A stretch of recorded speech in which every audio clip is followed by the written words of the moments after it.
What you're about to hear could change your life forever. There is a force available to every human being that most people never fully activate. It is not intelligence. It is not talent. It is not luck or timing or the circumstances of birth. It is something far more democratic than any of those things, and far more powerful. It is the force that is released when a human mind becomes absolutely, unwaveringly, completely clear about what it wants and why it wants it. That force has a name. It is called definiteness of purpose. And before this conversation is over, you are going to understand it in a way that very few people ever do. Not just as a concept, not just as a motivational idea to feel good about for a few days and then forget, but as a living, practical, neurologically real principle that, when applied with genuine commitment, has the power to reorganize your entire life around a single burning direction. Let us begin with a question. A simple question, but one that most people find surprisingly difficult to answer with any real precision. What do you want? Not what you think you should want. Not what your parents wanted for you, or what your culture tells you to want, or what you imagine other people admire. What do you, in the most honest, most private, most unguarded corner of yourself, actually want from this one life you have been given? Take a moment with that, because I am willing to bet that if you have to think about it for more than a few seconds, you are already experiencing the problem that Tommy's entire conversation is designed to solve. Most people do not know what they want. Not really. They have vague wishes. More money, less stress, better relationships, more freedom, greater happiness. They have a general sense of moving away from things they do not like. The job that drains them, the debts that weigh on them, the feeling that their life is somehow smaller than it was meant to be. But moving away from something is not the same as moving towards something. Wishing is not the same as wanting, and vague preference is not the same as definiteness of purpose. The difference between those two states, vague wishing and definite purpose, is the difference between a river with no banks and a river channeled between strong, clear borders. The same volume of water in one case spreads out across flat ground and dissipates into mud and marsh. In the other, it moves with tremendous force and speed in a single clear direction, cutting through rock if necessary, carving its own path through whatever stands between it and where it is going. Your mental and physical energy are like that water. The energy is real. It exists in you right now. But without a clear, defined channel, without definiteness of purpose, it spreads, dissipates, gets absorbed by whatever is immediately in front of you, and accomplishes very little of lasting significance. With definiteness of purpose, that same energy becomes a force that can move mountains. I spent more than 20 years studying the most successful people of my era. I interviewed over 500 of them. Industrialists, inventors, artists, scientists, political leaders, military commanders, entrepreneurs who built empires from nothing. I was looking for the common thread, the one principle, above all others, that distinguished the people who achieved extraordinary things from the people who lived ordinary lives, despite often having equal or greater natural ability. I found it, and it was not what most people expected. It was not brilliance. Many of the most successful people I studied were not especially brilliant by conventional academic standards. It was not family wealth. Many had started with nothing. It was not exceptional luck. Many had faced catastrophic setbacks, profound losses, seemingly insurmountable obstacles. The single factor that appeared, without exception, in every extraordinary life I studied was this: they knew exactly what they wanted. They wanted it with a burning, passionate intensity, and they organized every resource available to them in relentless pursuit of it. Definiteness of purpose, not a nice to have, not one factor among many. The factor, the master principle from which all other principles of achievement flow. Andrew Carnegie, who had been born in poverty in Scotland and who became one of the wealthiest men in the history of the world, told directly, "A man who does not know what he wants will spend my entire life working for men who do." Henry Ford, who had failed multiple times before succeeding beyond anyone's imagination, was absolutely certain from a very early age that I was going to build a machine that would put the world on wheels, and nothing, not ridicule, not failure, not the skepticism of nearly everyone around him, could shake that certainty.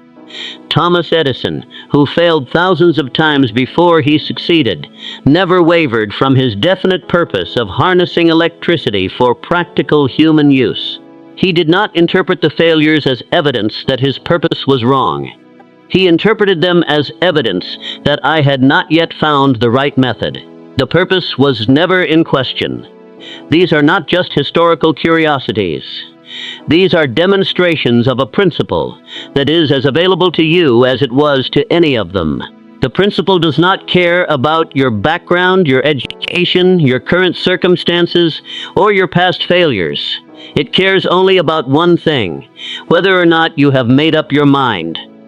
Let us get very precise about what definiteness of purpose actually is, because there are several common misconceptions that are worth clearing up before we go any further. Definiteness of purpose is not wishful thinking. It is not positive visualization divorced from action. It is not the belief that if you simply want something hard enough, the universe will deliver it to your doorstep.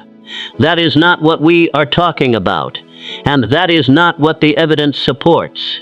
Definiteness of purpose is a specific, clear, emotionally charged mental state, combined with an organized, disciplined, sustained plan of action.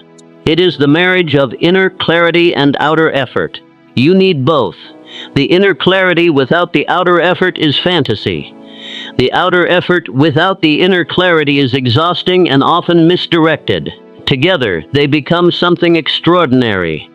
Definiteness of purpose is also not the same as stubbornness or rigidity. A person with a definite purpose knows their destination clearly, but remains flexible about the route. When one road is blocked, they find another. When one method fails, they try another. The purpose does not change. The strategy adapts. This distinction is crucial because many people confuse the willingness to change tactics with a lack of commitment to the goal. They are not the same thing at all. And definiteness of purpose is not about certainty that you will succeed. No honest person can guarantee success. What definiteness of purpose provides is not a guarantee of outcome, but a guarantee of direction.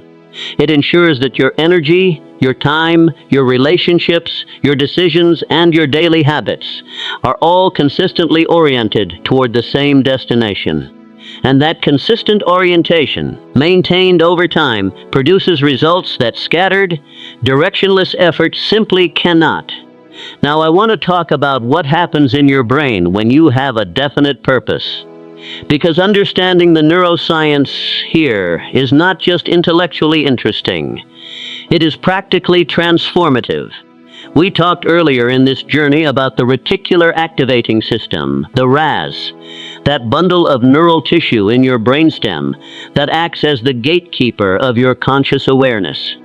It determines, out of the 11 million bits of information your senses take in every second, which 40 or 50 bits actually reach your conscious attention. The RAS is programmed by what you have told it, through your dominant thoughts, your beliefs, your repeated focus, to treat as important.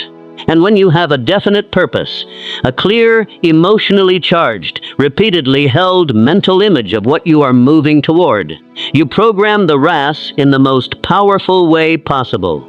Suddenly, you begin to notice things you never noticed before. People who can help you. Opportunities that were always there but invisible to you. Resources, ideas, connections, pieces of information that are directly relevant to your purpose. Not because the world has changed, because your filter has changed, because your brain is now looking for these things and bringing them to your attention in a way it could not do when your purpose was vague. This is why people who suddenly commit to a clear goal often describe what feels like a miraculous convergence of circumstances, as if the universe is conspiring to help them. The universe has not changed, their perception has. And perception, as we established, is the lens through which all of reality is experienced and all of action is taken. Beyond the RAS, definiteness of purpose also activates what neuroscientists call the goal-oriented network in the prefrontal cortex. When the brain has a clear goal, it begins to engage in what researchers call prospective memory and intentional planning at a much higher level of sophistication and persistence than it can manage without a clear goal. It keeps the goal active in what is called working memory, the brain's short-term workspace for current intentions, and it continuously, automatically, even during sleep, processes information in relation to the goal. This is why people with a definite purpose often report having their best ideas in the shower, or while driving, or upon waking from sleep. The conscious mind has stepped aside, but the goal-oriented network has been running in the background, making connections, finding patterns, generating insights. The goal was the instruction, and the brain has been working on it continuously. When you do not have a definite purpose, this network is either inactive or randomly engaged with whatever happens to capture your attention at any given moment. You get occasional insights about everything and consistent progress toward nothing. When you have a definite purpose, this network becomes a relentless, tireless engine, working in your behalf day and night, generating the ideas and insights you need to move forward. There is a story I want to tell you, not about a famous historical figure, but about a pattern that repeats itself so consistently in human experience that it constitutes a kind of universal law. Think about every person you have ever known who achieved something genuinely remarkable. Not average success, genuine, notable, against the odds achievement. The person who built a business from nothing. The athlete who made it to the professional level from an ordinary background. The artist who created something that moved the world. The person who overcame a devastating diagnosis or a profound loss and rebuilt a life of extraordinary meaning from the wreckage. If you think carefully about those people, you will find, almost without exception, a moment of decision. A moment when something crystallized, when the vague wanting became a definite commitment. When the person stopped saying maybe someday and started saying this is what I am doing. This is where I am going. This is the thing I am committed to, above all else. That moment of crystallization is not always dramatic. Sometimes it is quiet, a private internal shift. A decision made in the middle of an ordinary Tuesday that changes everything from that point forward. But it always happens. The commitment always precedes the achievement. Always. No one stumbles backward into greatness while remaining vague and undecided about what they want. This is the most important single sentence in Tomley's entire conversation. The commitment always precedes the achievement. You do not first achieve and then commit. You first commit and then achieve. The commitment is the cause. The achievement is the effect. And most people have this backwards. They are waiting to see evidence that success is likely before they fully commit to pursuing it. But the evidence never comes to the uncommitted. The evidence comes to those who have already decided. Let us talk about the enemies of definiteness of purpose. Because they are real, they are powerful, and they are operating in virtually every person's life with constant force. The first enemy is the opinion of other people. When you articulate a definite purpose, especially one that is ambitious, unusual, or that departs significantly from the expected path for someone in your circumstances, you will encounter resistance. Not always from bad intentions, often from people who love you and are genuinely trying to protect you from disappointment. But the effect is the same. Be careful. Be realistic. Do you know how many people try that and fail? Have you thought about the risks? That is a nice dream, but you have responsibilities. You are not being practical. These voices, external and, eventually, internalized, are among the most destructive forces in the landscape of human potential. They have killed more dreams, stopped more extraordinary lives in their tracks, produced more quiet despair than almost any other single factor. And here is the critical thing to understand about them. The people saying these things are, in almost every case, speaking from their own fear, their own abandoned dreams, their own unexamined belief that bold ambition leads to painful disappointment. They are projecting their own experience onto you. They are telling you what their potential looked like through the lens of their limitations, and they are not even aware they are doing it. This does not mean you should disrespect them or dismiss them as people. It means you should be very clear about whose opinion has earned the right to inform your sense of what is possible for you. Has this person built what you are trying to build? Have they attempted what you are attempting?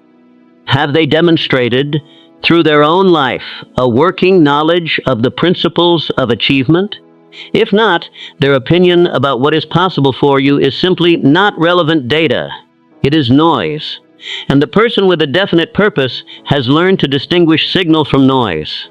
The second enemy of definiteness of purpose is the illusion of the multiple option. We live in a world of unprecedented choice. At virtually every point in your life, there are dozens of paths available to you, dozens of opportunities, dozens of possible directions. And the culture of the modern world celebrates this, keeps your options open. Do not limit yourself. Explore everything. You can be anything. There is a certain freedom in this. But there is also a profound trap. When everything is possible and nothing is chosen, nothing gets built. The person who pursues 7 things simultaneously with a fraction of their attention and energy builds nothing, as well as the person who pursues 1 thing with complete commitment builds everything. Definiteness of purpose requires the courage to choose. To say, this one thing above all others is where I am directing my life, not forever and never reconsidered. Purpose can evolve, and that is natural and healthy. But for this season, this period, this chapter of my life, this is my definite aim. The refusal to choose is itself a choice. It is the choice for diffusion, for stagnation, for the comfortable illusion of potential that is never tested by the demands of actual commitment. Many people live their whole lives in this state. They have vast, unrealized potential and a long list of things they might have done, and they reach the end of their years with the heaviest weight of all. Not the weight of failure, but the weight of unlived possibility. The third enemy is what I will call the tyranny of the immediate. Your life, like everyone's life, is full of urgent demands that have nothing to do with your definite purpose. The emails that need answering, the bills that need paying, the crises that erupt without warning, the endless succession of small, pressing, immediate things that fill your days with activity, while your purpose sits untouched. The urgent and the important are not the same thing, but the urgent is always louder, always more insistent, always more immediately uncomfortable to ignore than the important. And so the important, the work of your purpose, the building of your vision, gets perpetually deferred. Tomorrow, next week, when things settle down, when I have more time, when the kids are older, when the mortgage is paid, when the business stabilizes. When things settle down is a lie that the overwhelmed mind tells itself. Things do not settle down. The urgent always finds new forms.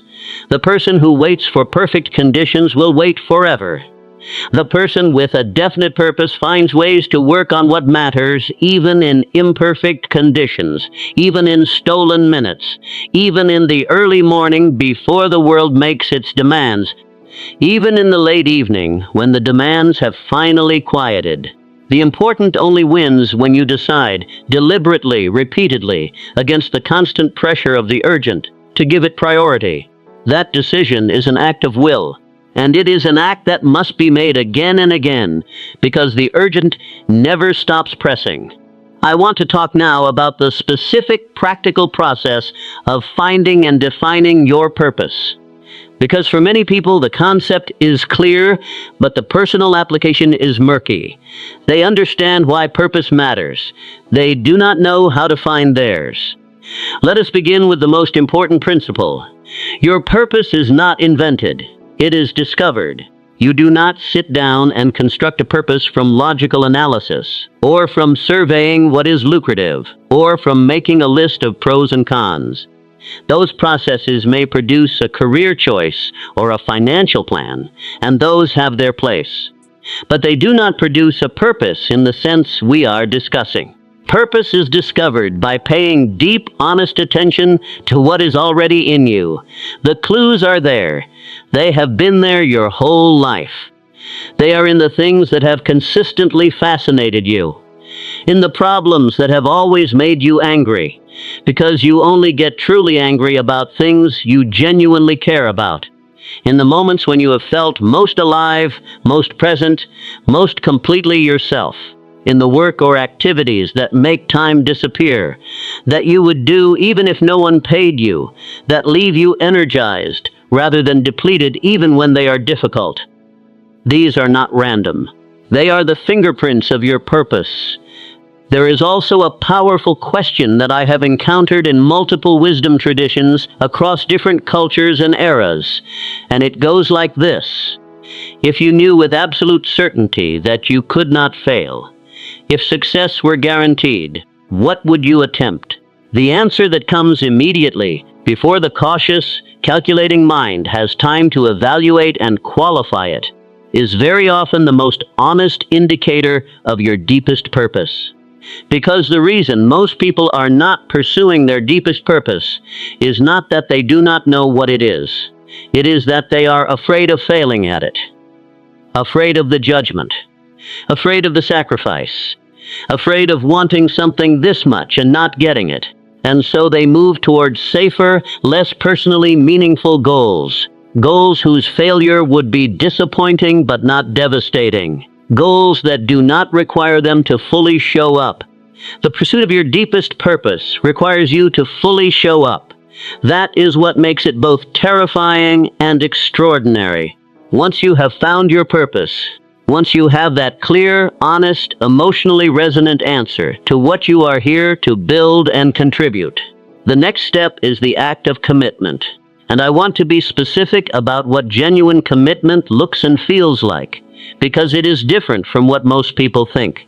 Most people think commitment is a feeling, a state of sustained inspiration and motivation, a constant high-energy enthusiasm for what you are pursuing. It is not. That is a description of the beginning of commitment, the honeymoon phase, the initial excitement of a new direction.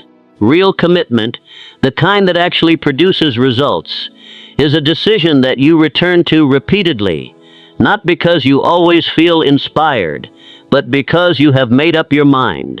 It is the decision to take the next action even on the days when you do not feel like it, even on the days when doubt is loud and progress is invisible, even on the days when every voice in your head is telling you to stop, and the temptation to choose something easier is almost overwhelming. Real commitment is behavioral, not emotional. It is demonstrated in what you do, not in what you feel.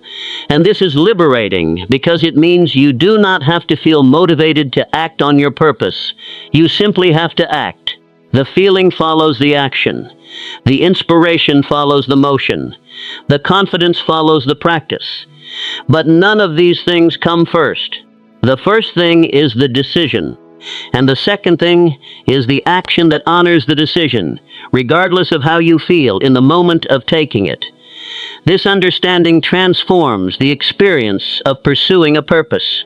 It removes the impossible standard of constant enthusiasm and replaces it with the attainable standard of consistent action. Not perfect action, not brilliant action. Consistent action in the direction of the definite aim. Now, I want to address something that causes enormous confusion in conversations about purpose. And that is the relationship between purpose and practicality, between vision and reality, between what you want and what you think is possible.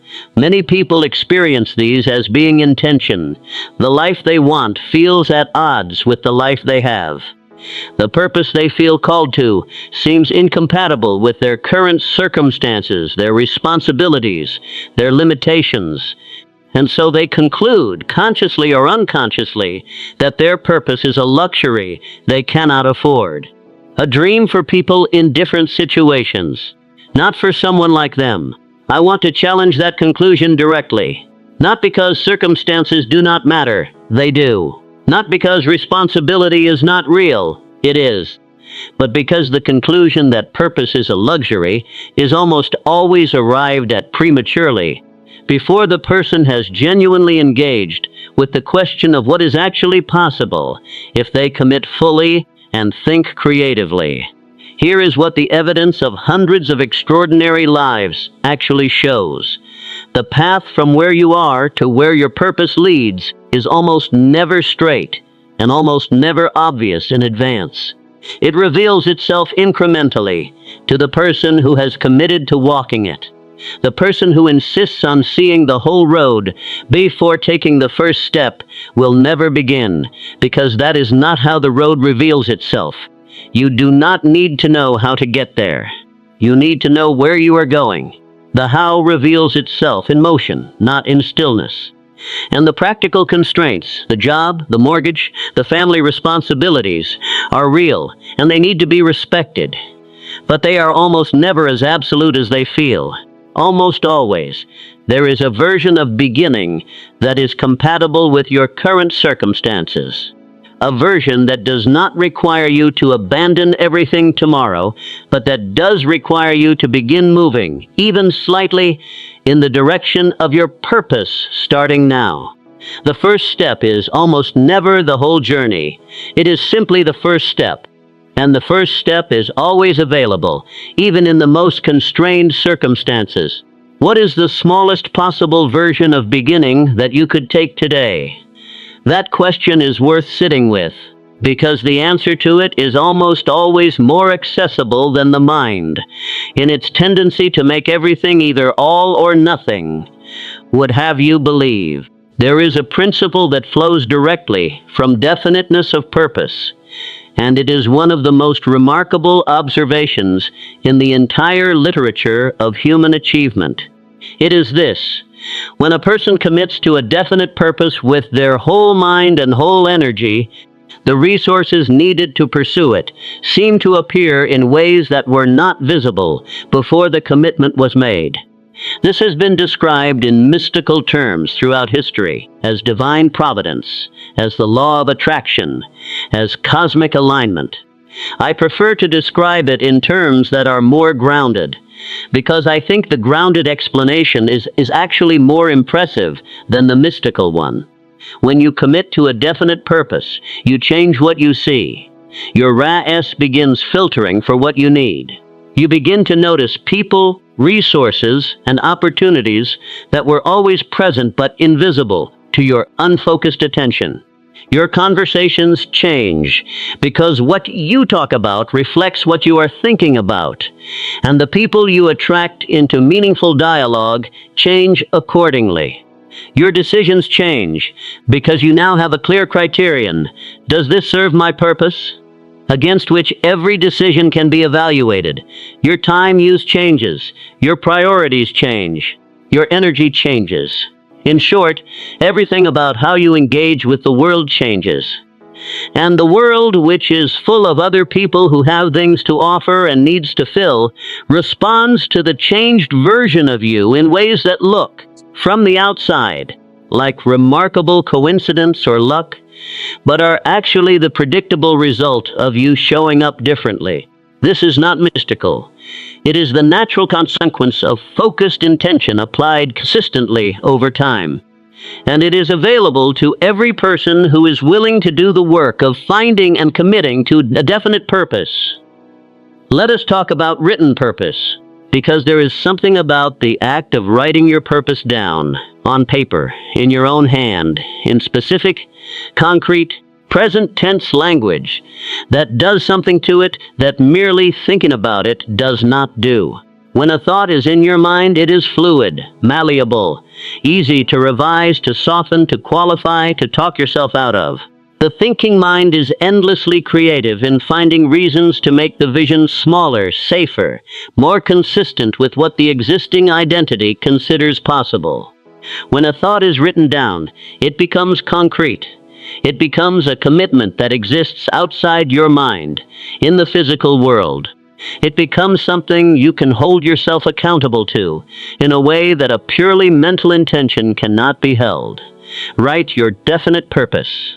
Not a paragraph of vague aspiration, a specific, clear, emotionally honest statement of what you are committing to building with this one life. Include what it is, why it matters to you, what you are willing to invest in its pursuit, and when you intend to have achieved the first major milestone. This written statement should make you feel something when you read it. Not comfortable, challenged, not safe, called. If it does not make you a little afraid, it is probably not specific enough or bold enough to qualify as a definite purpose. Purposes that are truly worthy of your full commitment are always a little frightening, because they require you to become someone larger than who you currently are. Keep this written statement somewhere you will encounter it every day. Read it every morning. Read it every evening. Let it be the first lens through which you evaluate how you spent your day, and the last thought you carry into sleep. Your subconscious mind works continuously, including during sleep. The last thought you hold before sleeping is the instruction you give it for its overnight processing. Give it your purpose. Let it work on your behalf through every hour you are alive, including the ones when you are not conscious. There is a quality of mind that accompanies definiteness of purpose that I want to name specifically, because it is both a product of having a definite purpose and a contributor to maintaining it. That quality is what I call a burning desire, not a mild preference, not a reasonable wish, a burning desire. A want so intense and so persistent that it becomes, in a very real sense, an obsession, though a productive and directed one. This intensity of desire is not something you can manufacture artificially.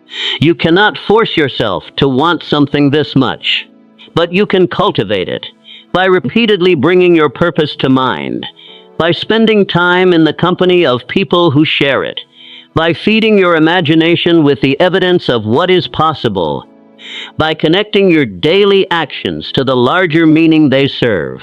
The desire grows in proportion to the attention you give it. This is not unlike tending a fire. A fire given fuel and oxygen grows. A fire ignored goes out. Your burning desire for your purpose is a fire. It needs daily tending. And when that desire reaches the level that Hill and every other serious student of achievement describes, when it becomes not just a thing you want, but a thing you are, a direction so fundamental to your sense of yourself that the idea of not pursuing it becomes almost physically painful, something shifts in the way the world responds to you. Doors open that were closed. People appear who were absent. Solutions emerge where there were only problems, not because of magic, because of you. Because a person on fire with genuine purpose is different in every observable way from a person who is merely going through the motions. They move differently. They speak differently. They think differently. They solve problems differently. They recover from setbacks differently. They attract and inspire others differently. Be on fire. Do the work of becoming genuinely, deeply, burningly committed to your purpose, not for the sake of making a good impression on others, for the sake of what that fire will do to the quality of every thought you think and every action you take. I want to speak now about the relationship between definiteness of purpose and the people around you, because purpose does not exist in isolation. It exists in the context of a life that includes other people, family, friends, colleagues, communities, whose needs and expectations may sometimes seem to conflict with the demands of a serious purpose. This is one of the most genuinely difficult challenges in the life of a purposeful person. It is not a problem with a clean answer, and I want to be honest about that. The truth is that serious commitment to a definite purpose requires trade-offs. It requires saying no to some things in order to say a genuine yes to others. It requires disappointing some people sometimes, not because you do not care about them, but because a life fully given to your purpose cannot simultaneously be fully available to every demand that others make of it. The people who have built the most remarkable things have almost all navigated this tension. They have chosen, at crucial moments, the demands of their purpose over the demands of social comfort or conventional expectation. They have been misunderstood by people who loved them, criticized by people who respected them, and judged by people who had no idea what they were actually building or why. And they kept going, not callously, not without real cost, but with the clarity that comes from knowing that the alternative, abandoning the purpose to maintain the comfort of those around them, was not actually a kindness either. Because a person who abandons their purpose does not thereby become a better, more present, more loving friend or partner or parent. They become diminished, resentful, quietly unfulfilled. And the people who love them eventually feel that too. The most generous thing you can do for the people who matter to you is to be fully alive. To bring your whole, purposeful, burning, engaged self to the relationship. Not the tired, resentful, wondering what might have been version of yourself that results from years of deferred purpose. This does not mean your purpose is more important than the people in your life. It means that your purpose, genuinely pursued, makes you more, not less, available to the people in your life in the ways that truly matter. Let me address the question of failure as it relates to definiteness of purpose, because it comes up inevitably, and it is important to understand it correctly. Having a definite purpose does not protect you from failure. Every honest account of a purposeful life includes significant failure, sometimes catastrophic, public, humiliating failure. The purpose does not guarantee the path. It does not eliminate obstacles. It does not prevent mistakes. What it does do is transform the meaning of failure. For the person without a definite purpose, failure is simply failure. It is a painful, discouraging event that reinforces the existing doubts about whether they should have tried at all. It makes the easier, safer option look more reasonable. It chips away at whatever fragile motivation was present before. For the person with a definite purpose, failure is a data point. It is information about what did not work, from which the question immediately arises, what do I try next? The purpose is not in question. The strategy failed. The purpose remains. The question is not whether to continue. The question is how to continue. This is not a small distinction. It is the entire difference between the person who tries once and gives up and the person who tries 10 times, 100 times, adjusting and learning and refining until they find what works. Edison's famous line about his thousands of attempts to find the right filament for the light bulb, "I have not failed. I have simply found 10,000 ways that do not work," is not just an inspirational quote. It is a completely accurate description of the psychology of a person whose purpose is definite and whose commitment is total. Of course, you have not failed. You have gathered information. The purpose is still there. The journey continues. There is one more dimension of definiteness of purpose that I want to explore before we begin to bring this conversation toward its close, and that is the spiritual dimension. I use the word spiritual carefully because I do not mean it in any narrow religious sense, and I do not want to lose the people whose orientation is more secular. I mean it in the broadest possible sense, the dimension of human experience that asks not just what am I doing and how am I doing it, but why? What is the ultimate meaning of this effort? What is the contribution I am making that matters beyond the accumulation of personal reward? The most durable, most sustaining, most powerfully motivating purposes are not purely self-interested. The people who build the most remarkable lives are almost never doing it only for themselves. They are doing it for their family, for their community, for their field, for the people who will come after them, for a vision of the world that is better than the one they found. This is not selflessness in the sense of self-erasures. You do not have to abandon your own desires and satisfactions in order to have a purpose that serves others. In fact, the most fully alive purposes are ones that integrate your deepest personal passions with a genuine contribution to something beyond yourself, where what you love to do most happens also to be of genuine value to the world around you. When purpose reaches this level, when it becomes not just personal ambition but genuine service, the sustaining energy it provides becomes almost inexhaustible, because you are no longer fueled only by personal desire, which can flag and fluctuate. You are fueled by the needs of others, by the knowledge that what you are building matters to people beyond yourself. That is a renewable energy source of remarkable power. Ask yourself, honestly, whose life is better because you are pursuing your purpose? Who is served by your success? Who is helped by what you are building? If the answer is only you, consider whether the purpose can be enlarged. Not artificially, not performatively, but genuinely. Because the purposes that endure, the ones that get people out of bed on the hardest mornings, that carry them through the most devastating setbacks, that keep burning when every other fire has gone out, are almost always the ones with an answer to the question, who else does this serve? Now let us bring everything together and let us do it in a way that is immediate and practical. You have heard the case for definiteness of purpose. You understand, at least intellectually, why it matters and what it does. The question is what you are going to do about it. Here is what I want you to do. Not someday. Today. In the next few hours if possible, certainly before the week is out. Find a quiet place. Put away the phone. Sit with a pen and paper. Physical, not digital, because the physical act of writing engages the mind differently and more deeply. And answer the following questions as honestly, as specifically, and as courageously as you possibly can. What do I want most from this life? Not what I think is reasonable or realistic.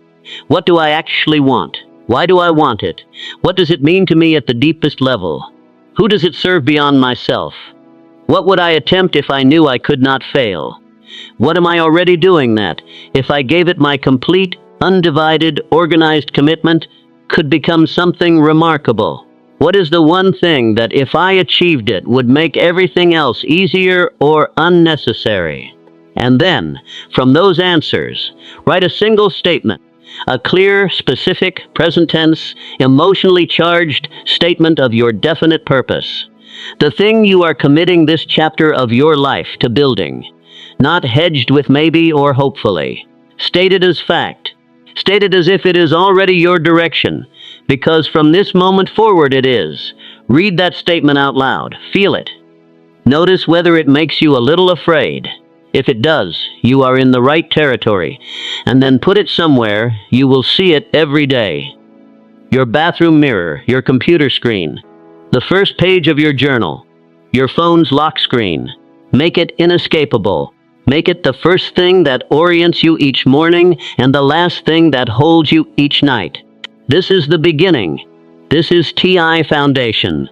Everything else, every other principle, every other skill, every other practice in the pursuit of an extraordinary life rests on this one. Without it, the rest is interesting theory. With it, the rest becomes a living, breathing, relentlessly productive reality. Let me close with this. Somewhere inside you, right now, there is a purpose waiting to be claimed. It has been there your whole life.